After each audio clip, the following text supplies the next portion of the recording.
My name's Kaylee. I'm Kaylee May, and my kids call me May. I'm almost 40 years young, so halfway I think through life. I go by she, her. I've been out for 9 months, 10 months, and on HRT for 9 months just the other day.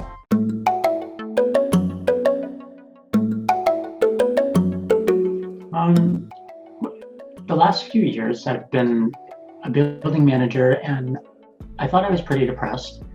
I thought I may have had ADD. I thought a few different things. So I tried to, med myself, see doctors, get meds for that. None of that was helping. And I thought back to grade 2 when I was told, you can't hang out with the women in that. And I realized that there's a lot more going on there, and finally admitted to myself that, yeah, that's what I need. And the day I figured that out for myself, I haven't stopped smiling. It's been amazing. When I started transitioning, it was pretty easy. I was surprised, actually. I went to my doctor and I told them, and I was a little taken back when they answered, "You're trans," like their head went back. And I'm, well, yeah, I mean, do I have to look a certain way or something? And she said, "Well, no." And I'm, okay. So they referred me to an endo. I did a blood test. I did one more blood test, and then I waited 3 weeks maybe, and I started HRT. And I knew already in the last few years that's something I really wanted.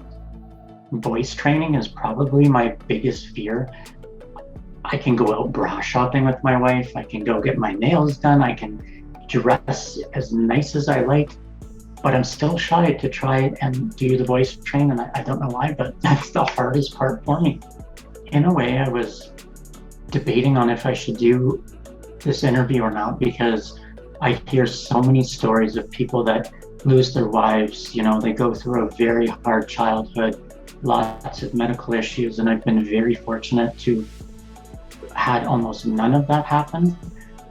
And I'm sad for some people, but then some people talked to me and told me, well, you need to give others hope that we're together. We've been married 13 years, and our relationship is stronger now than it was before. There's so much I can relate to. I mean, and we fit the same clothes, so that's amazing.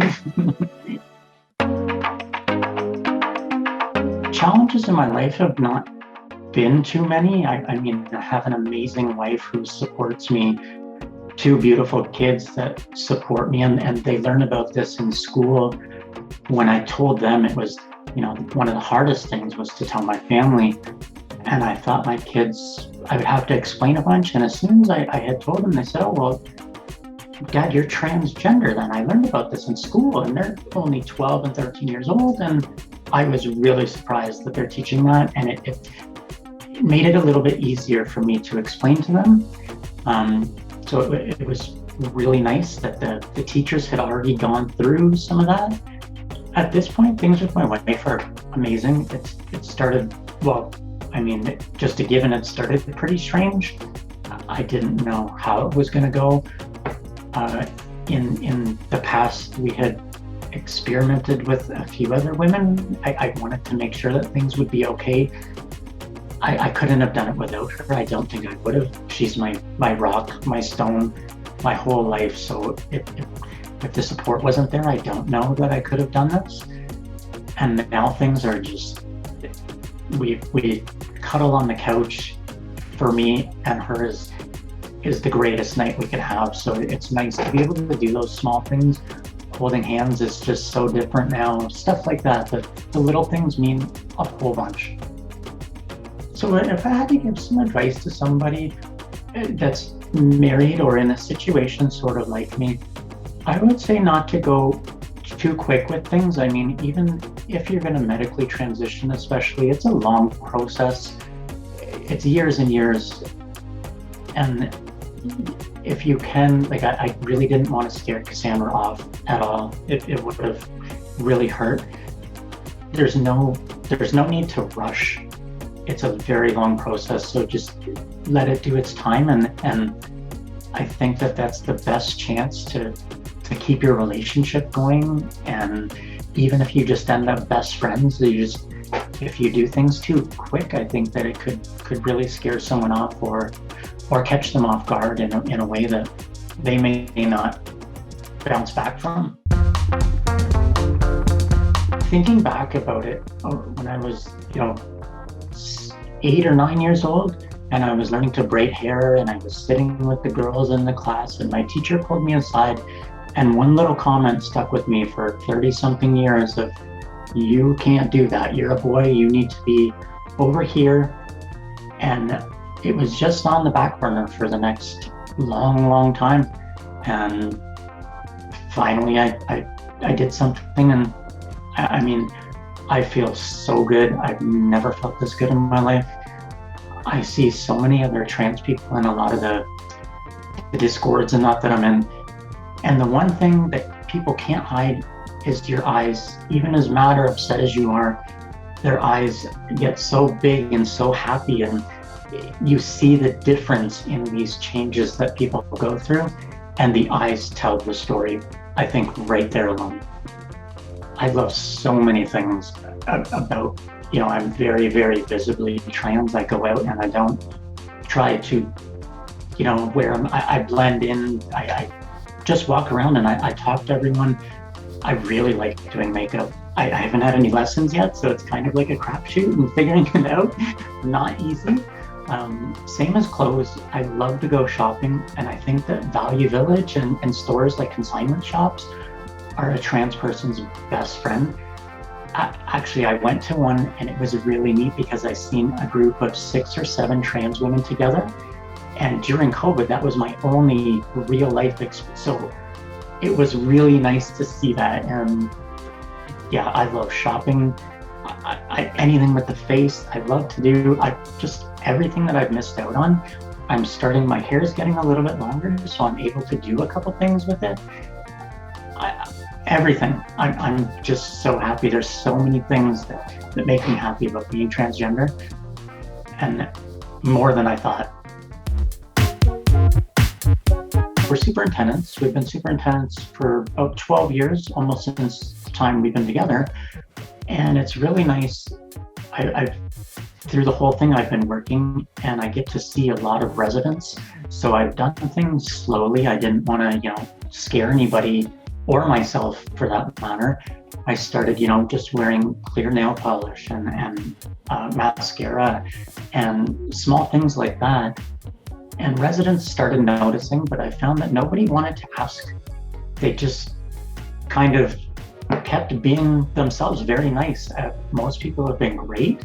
Work is super supportive with me. Nothing's really changed at work. In fact, I find people are nicer.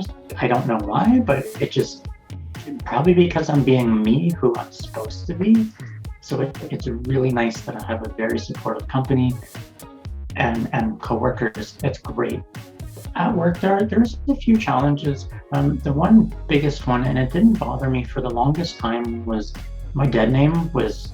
I was fine with that. And just the last little bit, it's been hard because there's some people who you've known for a long time, and they're not ready to call you that name. And it's hard sometimes. I mean, everything everywhere now is Kaylee. There's no other person here.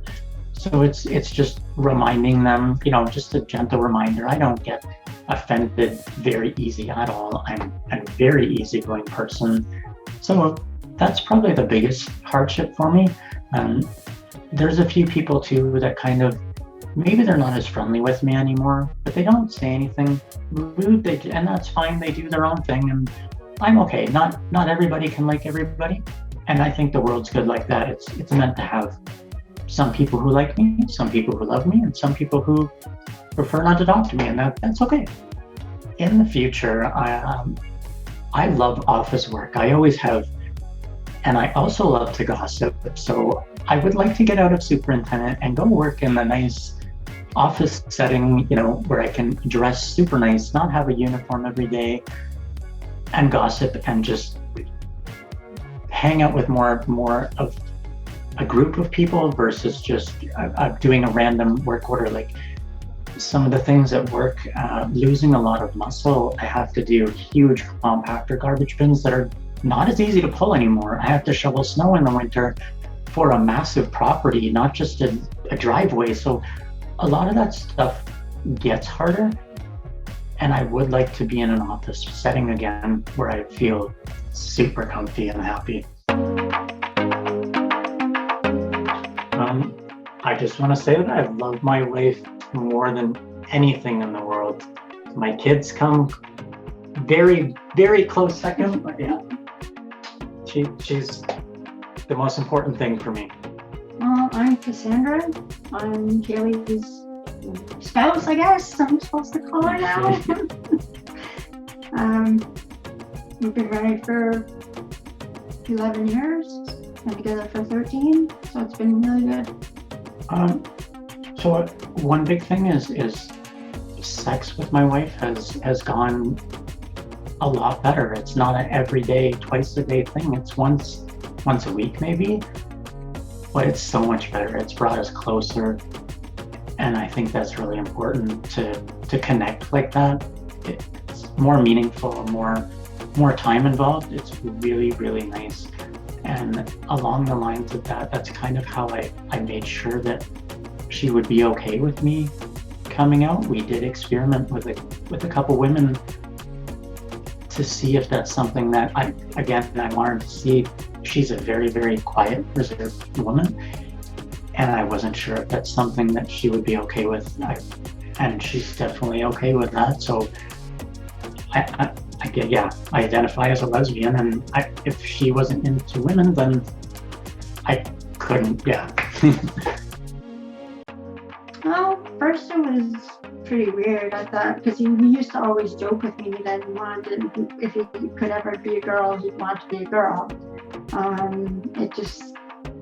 It was a shock to me when he decided he was going to, and then our relationship's been 100% better than we thought it would be.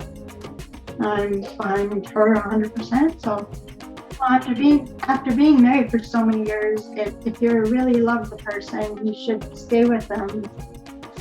If you don't, then there's no point in staying with that person.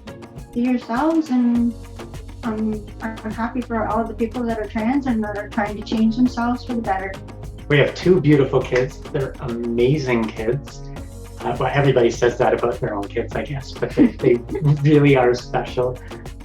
Before I bring them in, I just want to say one thing real fast. They got no Christmas gifts. They saved their money. They got a lot of money they wanted. They saved their money till just the other day and randomly found their PS5 in a store. They lucked out, so they're so happy. They're very patient boys. That kind of just gives a little bit about them. But yeah, I'd really like if I could introduce our boys to everybody, if that's okay. Here, come in front. Here, guys. Hello. Come sit. Hi. Hey. This is my eldest, Jaden. Hi. Look in the camera here.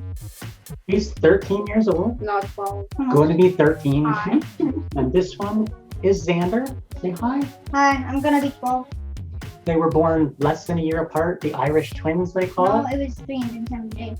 So 16 days less than, or 6 days less than a year. No, Yeah, 365 days in a year. you're less. Okay, so they got some questions maybe for you. I have it. They're, excuse the COVID cuts, we haven't made it to the hairdresser yet, so they're like pretty good shag. Do you like being a teenager? Yeah, I guess. Yeah? How about you, Xander? I'm not one yet. What have you been looking forward to it? Make sure you talk here. Games. Most of the games. Video games? Video games. Mhm. So we went, Jaden, I'd like you to show them this picture. You hold it up close, okay? Xander, tell them where we went. We went to Niagara Falls to this picture place. And they dressed us up and all that. They dressed us up in what? Wild West. Yeah, the Wild West uniform. And what do you guys call me now? What's my name? May. So they call me May. I'm Kaylee May. So I thought May would be nice. I could never steal her spot as mom. And dad would be a little strange some places I go. So May seemed to fit, and they're doing very good. Especially, he reminds his older brother when he slips up and it's May, it's May. Yeah, I do not really care often because he's still him, I guess you could say. Yeah, same. I don't really care. In the end of it, I think that we're a super easygoing family, very, very straightforward, not a care in the world, really. Just I try to raise my kids how we were both raised, very happy and easygoing. You know, if something's not right, don't hang around there. There's no need to get upset about stuff. Just move on, and yeah. So I think that like most of the people in the world just they need to live their lives, and everybody's different. So there's no need to judge anybody. It takes more effort and more time from them to go out of their way to maybe say some hurtful things, and that it's much easier to just live your life, smile, be happy every day. You never know, you may not wake up tomorrow. And I'm happy when people ask me, how was your day? I say, well, I woke up today. So that's the best start of the day. I woke up and I'm out of bed. I'm happy with that. Anything else that happens, I look at it as positive as I can, because you only get one life.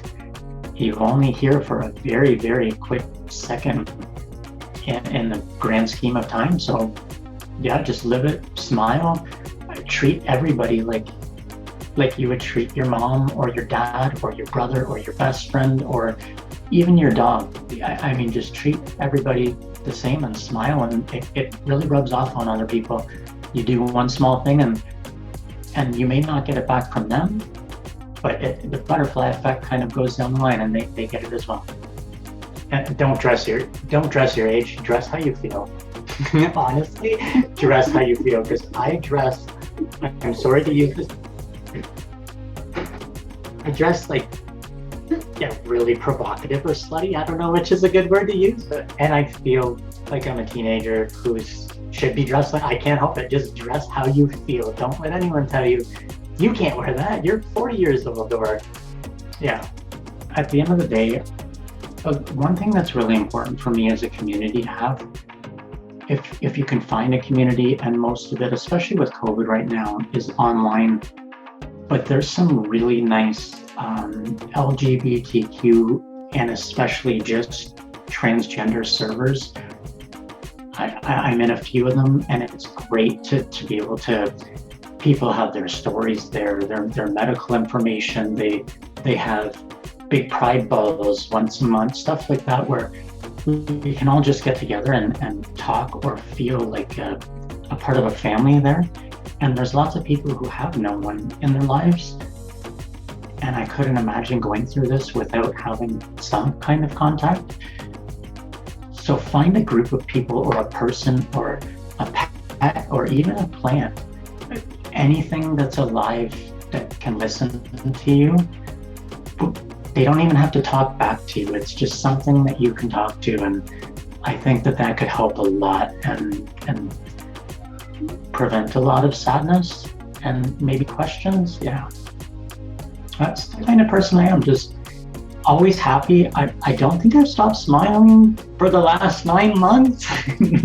Like every day, it feels so good to smile now, and I can't help it. It's just who I am.